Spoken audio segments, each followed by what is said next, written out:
दोस्तों नमस्कार। कहते हैं कि नंग बड़े परमेश्वर से। जब आदमी नंग हो जाता है, बेशरम हो जाता है, तो उससे ईश्वर भी डरने लगता है। कुछ यही हाल पाकिस्तानियों का हो चुका है। उन्होंने अपनी इज्जत को खूंटी पर टांग दिया है और अब वो खुला खेल फरक्काबाजी शुरू कर चुके हैं। पाकिस्तान के अधिकतर लोग, प्राइम मिनिस्टर हों, विदेश मंत्री बिलावल हों, या फिर बाजवा हों, या जिस कंट्री में जो राजदूत हैं वो सब हों, सभी पैसे मांगने के लिए पूरी दुनिया में निकले हुए हैं और बीच में वो एक फुलझड़ी कश्मीर की भी छोड़ देते हैं।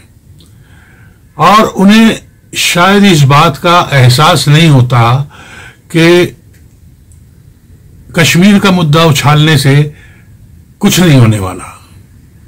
भारत एक शक्ति है, एक ताकत है, उसे कोई भी मुल्क किसी भी तरह से डिक्टेट नहीं कर पाएगा। आप देखेंगे कि पिछले दिनों अमेरिका के एम्बेसडर जो थे वो J&K में आए थे। उन्होंने वहां पर आकर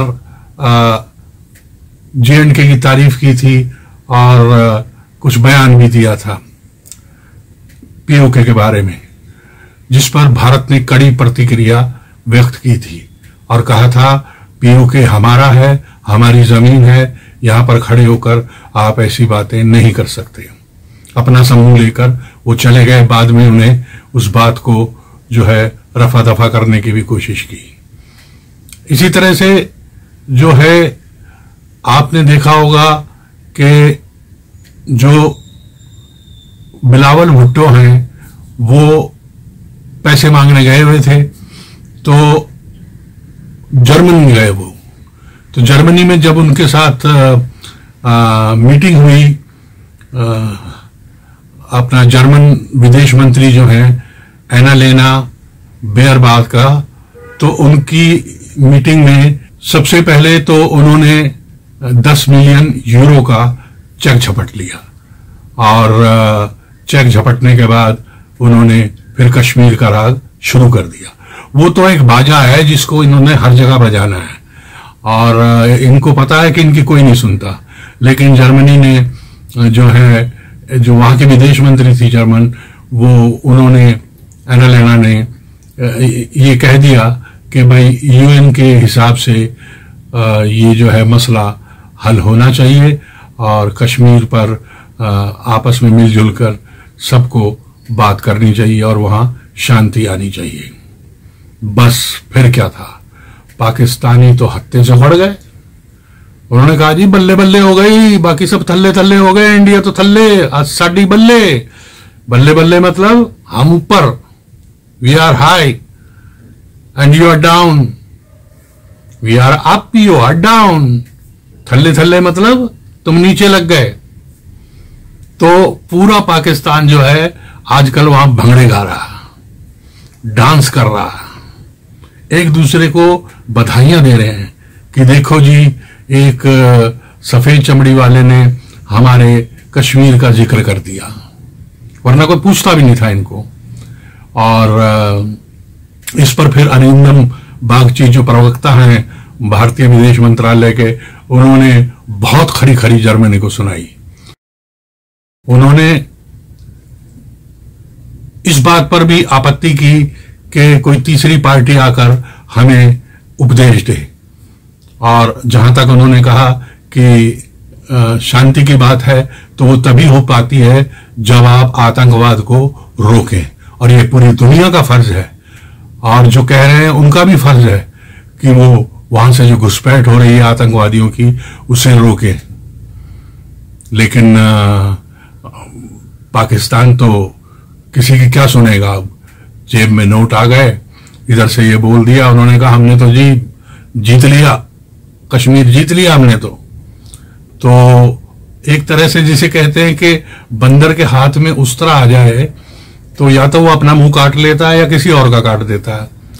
तो यही हाल इनका हो गया है। तो इस तरीके से इन्होंने वहां पे हंगामा बर्पा कर रखा कि हमने ये कर दिया वो कर दिया। और इधर बेचारा चाइना, जिसे नींबू की तरह जहां तक निचोड़ सकते थे इन्होंने निचोड़ा, और वो बेचारा सी पैक फी पैक में दुनिया भर के अरबों डॉलर लगा के लुटा के अब चुपचाप बैठा, जैसे कुबड़ा उल्लू होता है ना, किसी चाक पे बैठा होता है, वैसे वो बैठा हुआ है। और उसी समझ में नहीं आ रहा मेरे साथ हुआ क्या। ये तो समुद्र से गहरी, हिमालय से ऊंची, शहद से मीठी दोस्ती थी हमारी, ये हुआ क्या, ये तो कूद के जो है अमेरिका की गोद पे बैठ गया। तो ये वो लोग हैं जो पैसे पकड़ते हैं और अपने बंदे मरवाते हैं। पहले इन्होंने 80,000 पाकिस्तानी मरवाए, तालिब खास तौर पे, जो तालिब मतलब जो स्टूडेंट्स थे, और दबाकर पैसा अमेरिका से ऐंठा। और अब जो है इन्होंने चाइना को नोचा और चाइना से कर्जे लिए, चाइना के पास अपनी चीजें गिरवी रखी, और अब चाइना को जो है ये धीरे धीरे एक साइड में करने में लग गए हैं। और इन्होंने कहना शुरू कर दिया है, ये कहना शुरू कर दिया है कि चाइना भी तो अपना फायदा देखता है, तो हमें जहां से फायदा मिलेगा हम वहां जाएंगे, हमारा कोई ऐसी बंदिश थोड़ी है।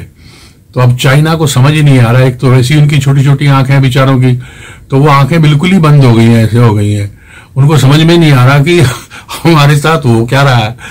तो ये वो लोग हैं जो ठगी में नंबर 1 है, इनका ठगने में कोई जवाब नहीं है। तो इन्होंने चाइना को ठग लिया है।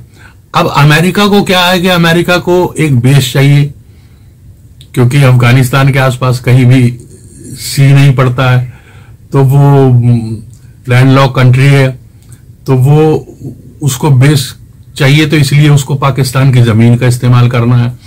उसने अफगानिस्तान में हमले करने हैं, अलकायदा के लोगों पे हमले करने हैं, इसिस के लोगों पे हमले करने हैं, तो वो वहां पर उसका इस्तेमाल करने के लिए उसे पैसे दे रहा है।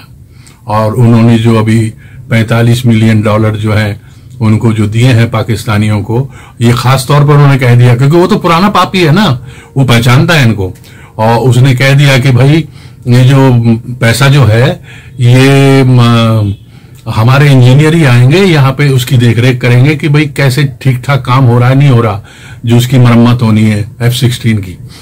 तो वरना उनको पता था कि ये हड़प जाएंगे, ये खा जाएंगे, मोटे मोटे फौजी जो है ये सिरी पाए और कपूरे गुर्दे सब खा जाएंगे, ये लूट के पिज्जा खा जाएंगे, और इनसे किसी को कुछ नहीं मिलने वाला। और इसीलिए अमेरिका ने साथ में ये शगुफा रख दिया। अब हो ये रहा है कि इधर रशिया तिल मिलाया हुआ, क्योंकि यूक्रेन में यहां से हथियार जा रहे हैं, तो रशिया भी अपनी ताक में है कि कब इसको ठिकाने लगाऊंगा। अब ये कंट्री ऐसे फंस गई है, एक तो इकोनॉमिकली ये बिल्कुल खत्म हो गए हैं, दिवालिया हो चुके हैं, ये अभी डिक्लेयर नहीं कर रहे हैं, दिवालिया हो चुके हैं। ये कभी अफगानिस्तान के नाम से पैसे मांगते हैं, उन्होंने हाथ जोड़ दिए कि भैया हमारे नाम से पैसे मांगना बंद करो, हमें एक पैसा नहीं चाहिए, आप हमारे नाम से पैसे मत मांगा करो। अब इन्होंने बलूचियों से और जो दूसरा खैबर का इलाका है वहां के लोगों के नाम पर पैसे दुनिया से इकट्ठे करने शुरू कर दिए। सिंध के नाम से भी ले रहे हैं कि जी यहाँ तो बाढ़ आ गई है, हम तो बिल्कुल जो है तबाह हो गए हैं, बर्बाद हो गए हैं, कुछ दे दो कुछ दे दो कुछ दे दो। और इन्होंने अपनी तरफ से एक काम उनके लिए नहीं किया, थोड़ी बहुत रिलीफ भेजी है, वो भी जो दूसरे देशों ने भेजी। तो इनका लेकिन प्रॉब्लम है, ये इंडिया सेंट्रिक है, इनको 24 घंटे किसी भी काम करना हो इनको तो ये India India India India India वहां रह गया, हम यहाँ रह गए। अरे इंडिया का एक अपना सिस्टम है, एक अपना बेस है, जिसकी वजह से वो आज जहां पे खड़ा है वो उसकी सालों की मेहनत है। हर प्रधानमंत्री ने, हर सरकार ने यहाँ इंडिया को बनाने में मेहनत की है। तो दोस्तों ये इस तरह का मुल्क है जो इसी बात पे खुश है कि जर्मन के, अब मान लो जर्मन वाले आपके साथ खुल के आ गए मैदान में, उन्होंने ये भी कहा कि हम कुछ निवेश करेंगे, वो निवेश वेश कुछ नहीं करेंगे, और उन्हें कोई आतंकवादी इधर उधर ठोंक देगा, उनके एक दो लोग वो भाग जाएंगे। अब मान लीजिए अगर वो साथ भी आ जाए तो क्या हो जाएगा, तब भी इंडिया का कुछ नहीं कर सकते आप, इंडिया का ना कुछ बिगाड़ सकते ना इंडिया आपकी सुनने वाला है। यहां वो सरकार बदल चुकी है जो पहले थोड़ी नरमाई दिखाती थी। तो दोस्तों, ये एक तमाशा चल रहा है आजकल हर चैनल पे, हर यूट्यूब पे, हर जगह पर आपको यही बस बात सुनने को मिल रही है कि जर्मनी ने बोल दिया, जर्मनी ने बोल दिया, जर्मनी ने भाई कश्मीर का जिक्र कर दिया। मतलब पगला गए हैं।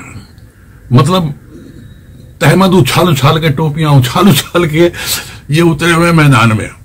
तो दोस्तों, इन पर नजर रखिए, इनका ध्यान रखिए और देखते रहिए इनके तमाशे क्या क्या हैं। तो और ये कहते रहिए, जय भारत माँ जननी, वंदे मातरम।